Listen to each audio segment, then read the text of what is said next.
샬롬. 오늘도 하나님 말씀 앞에 나오신 여러분 환영합니다. 우리 함께 기도하겠습니다. 하나님, 오늘도 우리에게 귀한 하나님의 말씀을 주시니 감사합니다. 이 말씀을 통해서 우리의 영혼이 하늘이 주는 지혜를 얻고 소망을 얻고 용기를 얻을 수 있도록 주여 인도하여 주시옵소서. 우리의 영혼이 깨어 일어나 하나님과 함께 오늘 살아날 수 있도록, 또 힘차게 살아가 승리할 수 있도록 주여 오늘 지금 이 순간부터 역사하여 주시옵소서. 이 말씀으로 들리게 하여 주시옵소서. 우리의 영혼이 일어나게 하여 주시옵소서. 예수님의 이름으로 기도했습니다. 아멘. 오늘 함께 살펴볼 말씀 베드로전서 2장 1절에서 10절.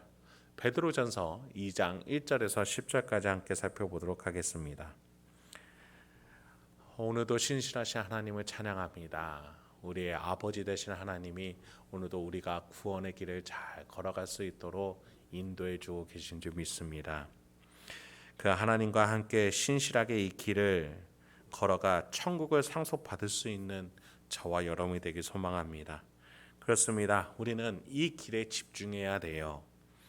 다른 것에 마음이 뺏겨서는 안 되겠습니다.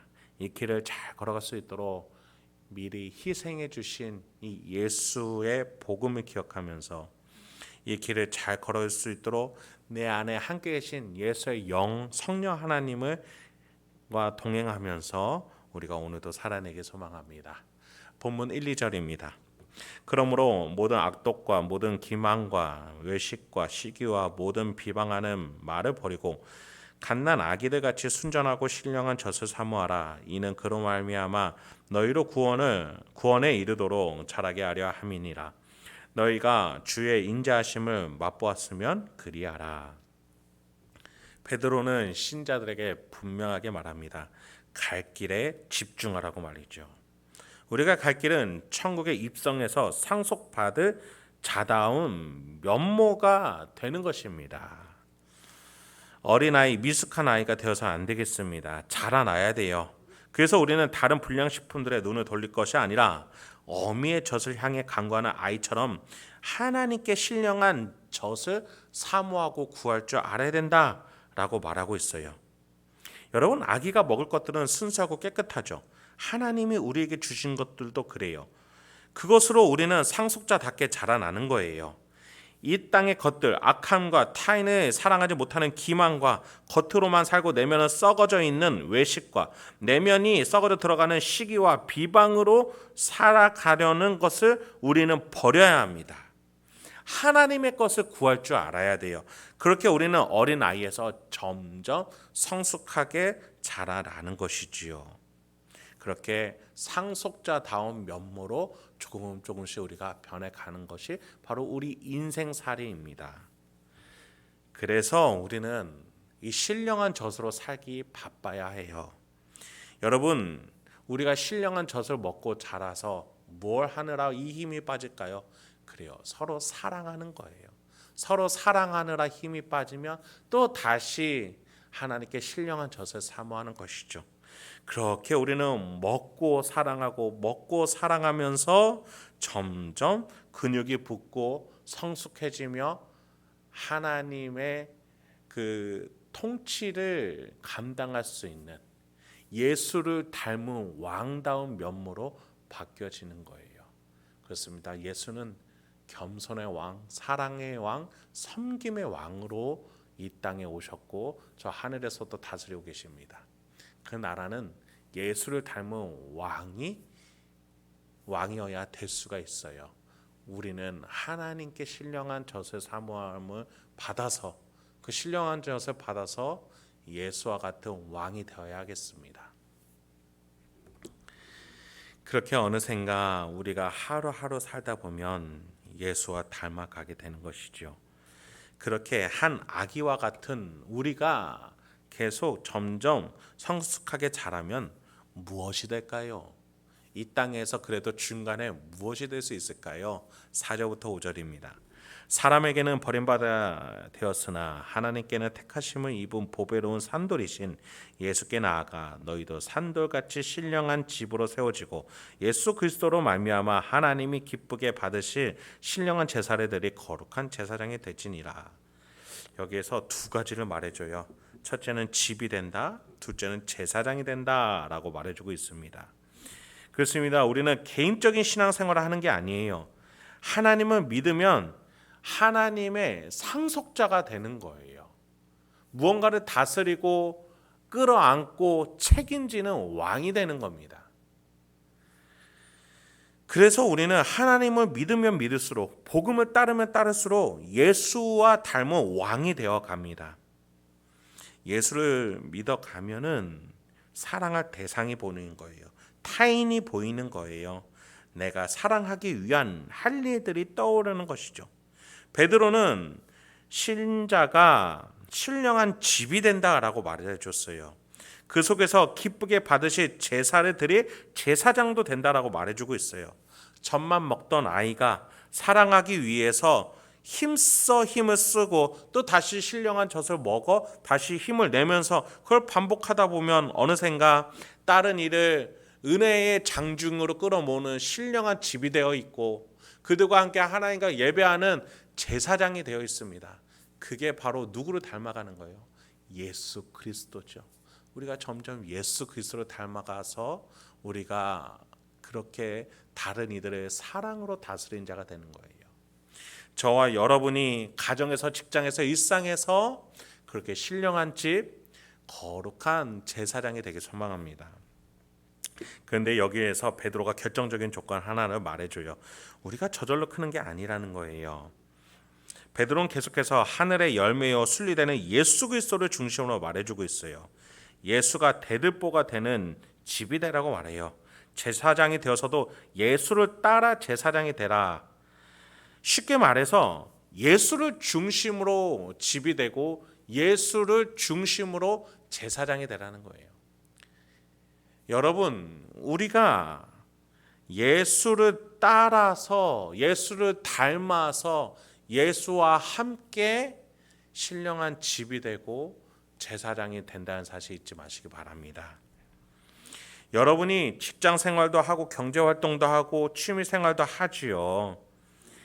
여러분, 우리가 그러한 모든 생활을 하는데 때로는 여러분의 혼자만의 시간을 갖고 싶기도 합니다. 그런데 어떻게 신앙생활과 함께 할까요? 여러분, 여기서 좀 구분하셔야 돼요. 축구를 하면서 탁구를 할 수는 없죠. 일하면서 놀 수도 없죠. 직장에 가면서 가족과 함께 할 수는 없습니다. 그런데 모든 것들을 하면서도 예수와 함께 할 수는 있습니다. 왜요? 예수는 영으로 우리와 함께 계시기 때문이에요. 예수 그리스도께서 그래서 하늘로 올라가시면서 내가 너희에게 영으로 임하는 것이 유익하니라고 말씀하셨던 거예요. 예수가 영으로서 우리와 함께 하시면서 직장에서도 가정에서도 또 내가 무엇을 하던 간에 예수랑 같이 신령한 집을 세우고 예수와 같이 거룩한 제사장이 될 수 있는 거예요. 그래서 여러분이 가는 곳곳마다 하나님과의 그 사람들 간의 다리 역할이 되어줄 수 있는 것이죠. 그렇습니다. 전도는 다른 것이 아니에요. 예수와 함께 사는 거예요. 다른 사람이 하나님과 연결되어질 수 있도록 예수와 같이 다리 역할이 되어주는 것. 그것이 우리에게 맡겨진 사명이라는 것이죠.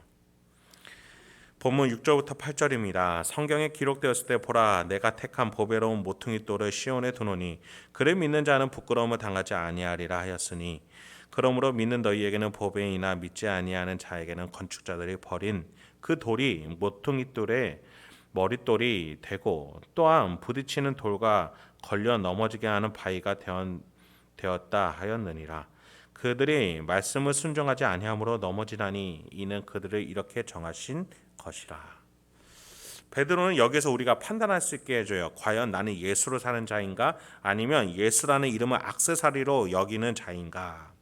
예수로 사는 자들은 결코 부끄러움을 당하지 않지만 예수를 그렇게 예수를 액세서리로 여긴 자들은 걸려 넘어진다라고 말해주고 있어요.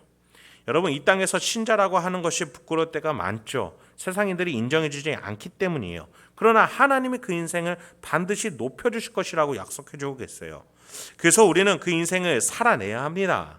동시에 예수라는 이름으로 살아가지 않는 인생은 반드시 필요 없다고 여긴 예수라는 이름 때문에 걸려 넘어지고 말 것입니다. 왜 그때 예수라는 이름을 진중하게 생각하지 않았는가 후회하게 될 거예요. 베드로는 여기에서 권면해주고 있는 거예요. 예수라는 약속의 이름을 믿으라고 말이죠. 마지막 9절부터 10절입니다. 그러나 너희는 택하신 족속이요 왕같은 제사장들이요 거룩한 나라요 그가 소유된 백성이니 이는 너희를 어두운 데서 불러내어 그의 기이한 빛에 들어가게 하신 이의 아름다운 덕을 선포하게 하려 하심이라. 너희가 전에는 백성이 아니더니 이제는 하나님의 백성이요 전에는 긍휼을 얻지 못하더니 이제는 긍휼을 얻은 자니라. 베드로는 우리의 위치에 대해서 말해줍니다. 우리는 하나님과 연결된 자요, 하나님이 선택하신 자입니다. 그래서 우리가 하나님을 바라보면서 살아야 돼요. 하나님의 복음, 예수 그리스도로 말이죠. 그래서 우리의 입에는 하나님의 아름다운 섭리, 덕스러움, 지혜, 놀라운 기적으로 채워져 있어야겠습니다. 그 고백이 우리의 입술에 있기 소망합니다. 여러분, 하나님의 긍휼과 인자, 사랑이 여러분 인생 가운데에 흐르고 계십니까? 아니면 아직도 여전히 세상의 염려와 고통과 역경 때문에 힘들어하고 계십니까? 물론 고통스러울 수 있습니다. 아픕니다. 힘겨워요. 그런데 성경은 말해줘요. 그것을 이겨내신 예수 그리스도를 따라오라고 말이죠. 예수도 우리와 똑같은 형체로 이 땅에 오셨습니다. 인간으로 오셨어요. 똑같이 인간으로서 아프고 힘들고 우리와 함께 어려움에 처하셨습니다. 아니 어찌 보면 우리보다 더 깊은 절망과 공허와 아픔을 감당하셨어요. 그래서 우리에게 이길 수 있다라고 말씀하실 수 있는 것이죠. 그래서 우리에게 같이 일어나자라고 말할 자격이 있은 것입니다. 여러분, 그 예수가 여러분 안에 계십니다. 그리고 여러분에게 그 역경과 고난을 넘어 너는 택한 족속이요 거룩한 나라요 왕 같은 제사장이다 라고 말해주고 계십니다. 우리가 걸어갈 길은 이 땅에서 절망에 쓰러져 있는 것이 아니라 일어나 하나님이 계신 그 본향으로 걸어 나가는 것임을 기억하시기 바랍니다. 그렇게 예수와 함께 오늘도 승리할 수 있는, 신실하게 살아갈 수 있는 저와 여러분에게 소망합니다. 함께 기도하도록 하겠습니다. 하나님, 오늘도 우리에게 귀한 하나님의 말씀을 주시니 감사합니다. 주여, 어떠한 어려움 속에서도 우리가 우리의 위치를 기억하게 하여 주시옵소서. 하나님이 우리를 여기고 있는, 우리를 어떻게 바라보고 계시는지, 우리를 향한 계획이 무엇인지 오늘 적혀 있는 말씀을 하나하나 기억하면서 나의 위치, 내가 가져야 될 삶의 태도 하나하나 깨달아 나아갈 수 있는 우리 성도님들과 제가 될 수 있도록 주여 인도해 주시옵소서. 우리 성도님들 어려움과 아픔, 역경이 있을 줄 압니다. 그러나 그 속에서 이기신 우리 예수를 따라 우리 또한 그 문제를 넘어서서 하나님이 주신 놀라운 계획과 섭리 안에서 승리하고 이겨내 극복해 나갈 수 있도록 주여 우리 성도님들을 하나하나 붙잡아 주시옵소서. 예수님의 이름으로 기도했습니다. 아멘.